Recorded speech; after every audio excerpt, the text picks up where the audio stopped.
Today we have the second part of yesterday's video, which was when we went and looked at the DPS results from the simulations. But what also comes next season, now that we know about simulations, are a few other interesting bits of info, like for example, who could be the strongest with the Windfury Totem buff, who could be the strongest if we gave them Power Infusion, and more importantly, the same thing we checked in Aberrus, which is the power of the tier set.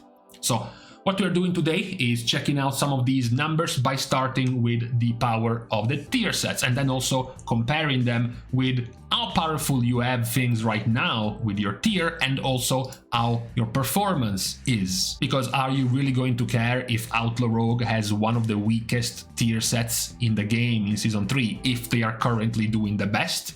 You know, you're probably not going to care too much. Let's start with some suspense by beginning with the bottom 6, so we can start getting rid of, for example, an entire class. We get rid of Warlock, because in the bottom 6 we have all 3 Warlock specs, together with Frost Mage, Arms Warrior and Windwalker Monk.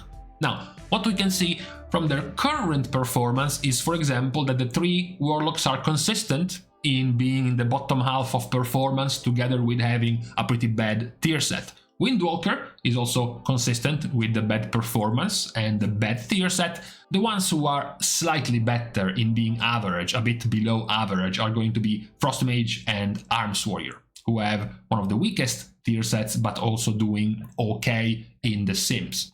You can also compare the power of these tier sets with their old tier set, what you're wearing right now in Season 2. The first thing you will notice is that the average power of the tier sets is going up massively in 10.2. If you look at the percentage gain of the tier in this season, you will see the average will be roughly 9%. The top numbers of the DPS, without counting the tanks, is going to be around 15%, 15 to 14. That's going to be the high end.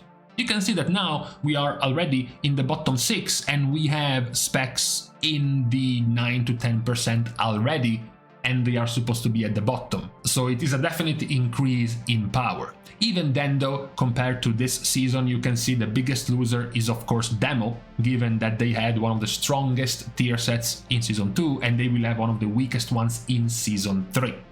It's still not that positive for others though. Frost Mage had an 8% increase in Season 2, now they're getting a 7, almost 8% increase in Season 3, so you're thinking, well, it's the same, they're not losing out much. They are losing out because, as we said, the tier sets in Season 3 give much more power. So you don't want to have a tier set as strong as Season 2, you want to have it stronger, which is not the case for the majority of these specs at the bottom. We can then now rise closer to the middle in power of tier sets with Subtlety Rogue, Shadow Priest, Marksmanship Hunter, Fire Mage and Unholy Death Knight. All these specs go past 11.5% of damage increase from the tier set, almost reaching 13%. So they are still in the bottom half of the tier sets, and at 11 to 12% they would be one of the 4-5 strongest tier sets in Season 2. Yet, in Season 3, they're not doing nearly as well.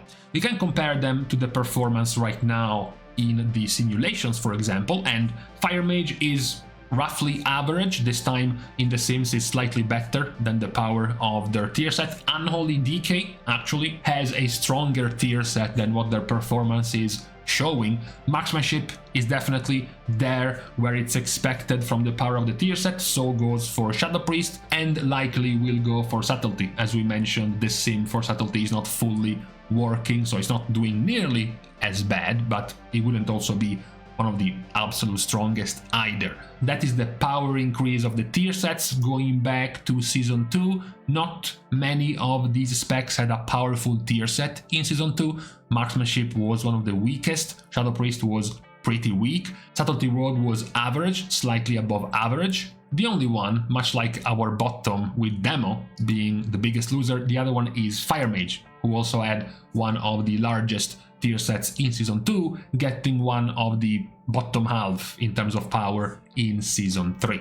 Now we start passing the halfway mark of specs, going past Unholy. We have Wrecked, Feral, Frost Decay, Devastation Evoker, and Balance Druid. The numbers now go past 12% and start entering the 15% range of damage increases with Balance. 15% in here would be basically the strongest one, only beaten by Devastation Evoker. Now they are just passing the halfway mark in Season 3.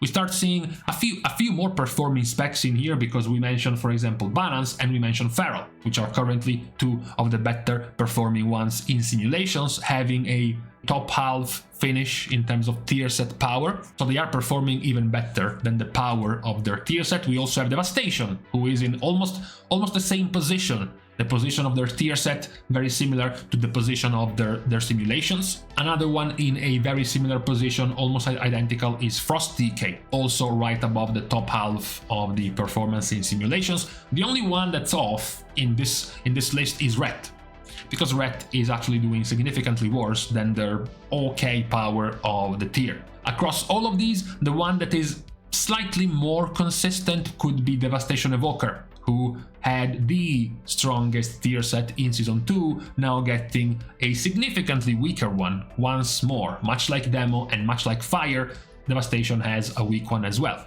16% damage increase in Season 2, now they're getting a 14% damage increase in Season 3, with Season 3's numbers going even higher. So it's an even bigger loss for Devastation, but at the very least, from the sims alone, their performance is doing fine right now.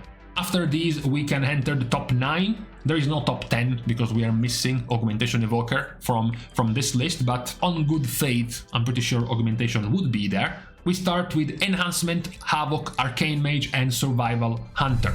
Now, a few of these names have a tier set fitting for the power of their simulations, because Enhancement, as well as Survival, as well as Havoc are all in the top half, much like the power of their tier set. The only one slightly off at the moment is Arcane, who is performing much more on an average level compared to their tier set. It is still a win for Arcane. For starters, you are the mage with the biggest tier damage gain of the other mage specs, so you already have an advantage on being prioritized your tier in the next raid. It's also a win because compared to last season, these damage increase numbers are starting to get into the 17+% damage increase. So you are going from the 12% of Season 2 to the 17% of Season 3. So you're getting quite significantly stronger.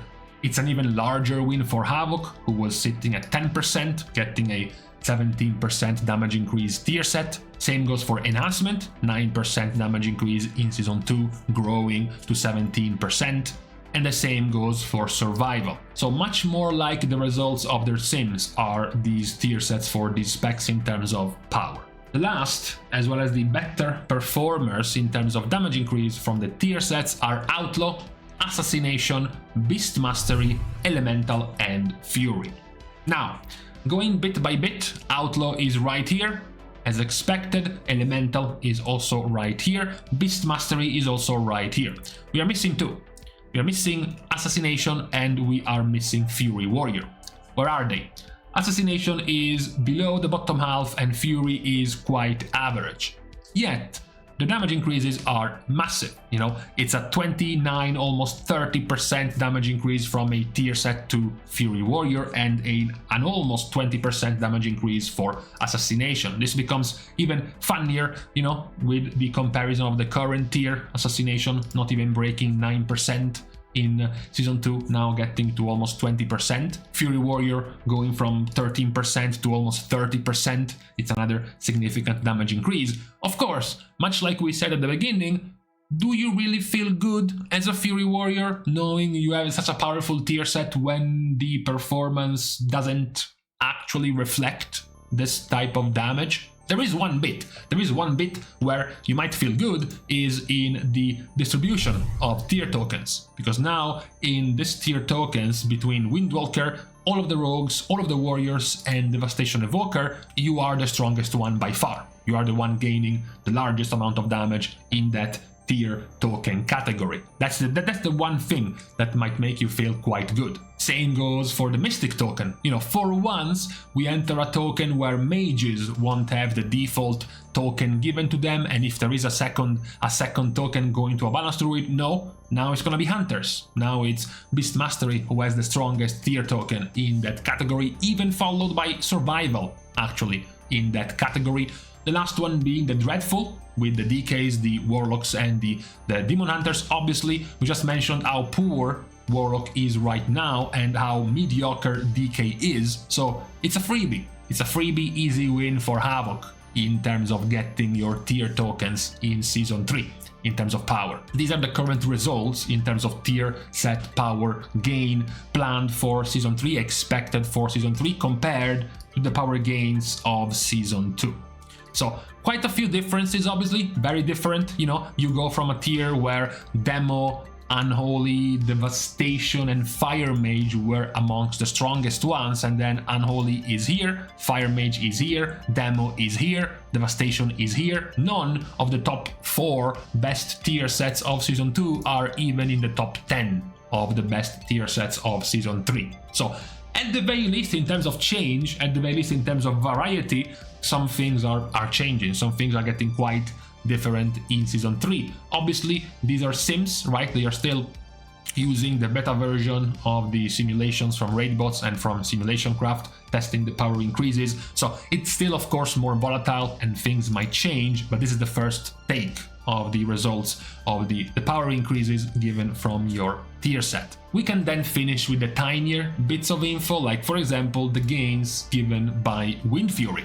Now, not that it changes much, right? We're not that surprised if we go back to the current season, looking at the damage gains from Windfury. There isn't too much happening. In Season 2, the biggest gains were in the 4 to 3% range for a few of the specs. Now they are in the 4 to 3% range for a few of the specs. The only really main change from Season 2 is that now Fury Warrior has a much higher value on Windfury.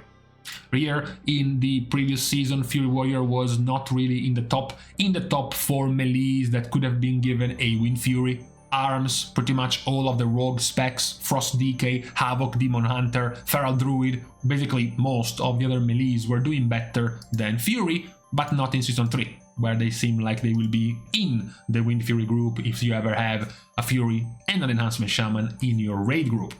The other, more juicy point of interest though is a much more shiny buff, which is Power Infusion.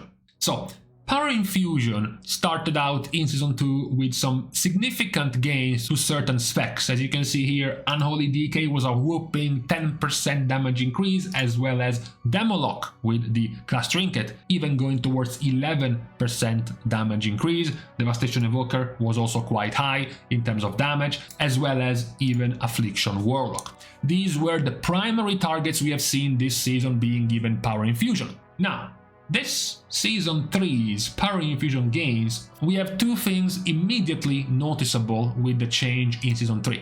Change number 1, where are all the casters? Change number 2, the damage increase is much smaller. This is a combination of things we mentioned. Number 1, of course, Power Infusion has gotten a 5% haste nerf and a 5% duration nerf. So by default, it was going to be weaker. Number 2, the specs with the biggest burst cooldowns, in particular Demo and in particular Unholy, have both been nerfed. So now you don't even see Demo down the list, and Unholy is at a pitiful damage increase. They are going basically from 10 to 0.6, so it's not even worthwhile.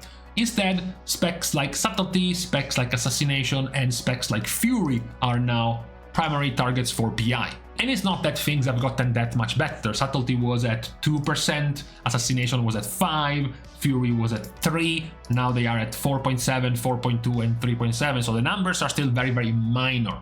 The TLDR basically is not even that massive to play around Power Infusion in the next patch, nearly as much as it was to play around Power Infusion in Season 2. That's the situation as far as the power increase with Power Infusion. We can then finish by leaving this window open for you to check and to read up on. None of this is particularly set in stone. There are plenty of things that will likely continue to change in terms of sims done with the 2 different damage embellishments as well as the 2 different trinkets dropping from which bosses in the raid or in Mythic Plus.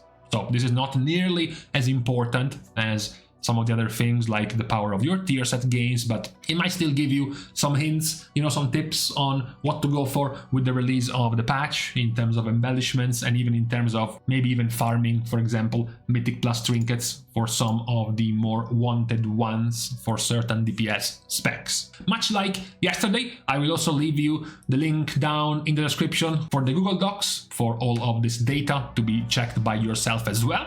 But besides this, and all of this set of info being delivered to the population, we can now leave each other on this Monday. We are starting by thanking, of course, as usual, all of the Patreon supporters for the contribution and help to the growth of the channel, which can, as usual, still be given completely for free.